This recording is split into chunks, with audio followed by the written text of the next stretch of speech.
Бүгін қазақ тіл сабағынан Мұхтар Әуезов туралы өттік. Мұхтар Әуезовтың көптеген шығармалары бар екен ғой? Я шахзада, Мұхтар Әуезовтың көптеген шығармалары бар екен. Солардың арасында достым маған көксерек шығармасын оқуға кеңес берген. Соны бірге оқып көрмедік па? Жарайды, жүр кеттік. Онда кітапханадан барып іздеп көрейік. Мұхтар Әуезов атамыздың көксерек әңгімесіне арқау болған мәселелер адам, қасқыр, ит және табиғат арасында қатынас. Адамдар табиғат заңына қарсы шығып, қасқырлар апанын ойрандап, көзі ашылып үлгермеген қасқырлардың көзін жойып, тек біреуін өздерімен алып кетіп, табиғаттың еркін өскен аң баласын кәдімгі үй тұтқын етті. Тұтқын болған кішкене күшік кішкентай құрмашқа нағашысы қасқырдың баласын тартып еткен. Соң құрмаш оны бауырына басып көксерек деген есім қойды. Ол оны ауылдың төбеттері күнде талайды. Араға жыл салып, көксерек үлкен қасқырға айналады.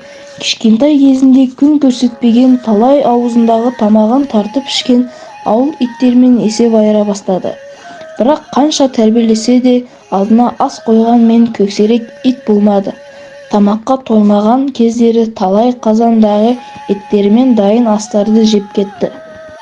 Уақыт өте келе кішкентай батыр көкжалға айналды. Табиғаты еркін өскен тұстағысы ақыр соңында ауылдан далаға кетіп қалды. Өзіне серік тапты. Араға бірнеше уақыт салып, бірнеше қасқырға кезігіп, барлығы ауылдағы қойларды шабуыл жасауға тоқтатпады. Бір күні құрмаш атасының орнына қой бағуға шығады. Қойларына шабуыл жасаған көкжалдан қойларын қорғауға талпынған құрмашқа көксерек шабуыл жасайды. Ақыры соңында құрмаштың өлімімен аяқталады.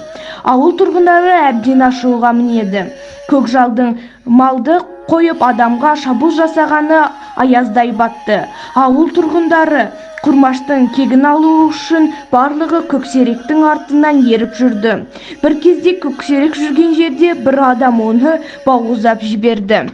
Ауылға әкелген қасқырдың баяғы өздері бауырына басып жүрген ас берген көксерек екенін құлағындағы елінен таныды. Құрмаштың әжесі құрмашты жоқтап қатты қайғырды. Балалар, сендерге бұл шығарма ұнады деп ойлаймын. Бұл көксерек шығармасын жазудағы мақсатым адам мен табиғат арасындағы байланысты көрсеткім келді. Бұл шығармада құрмаш өліміне адамдардың өзі кінәлі. Көксерек, біріншіден, тегіне тартып өлтірсе, бір жағынан мұндай қылыққа итермелеген адамдардан көрген жәбір жапасы.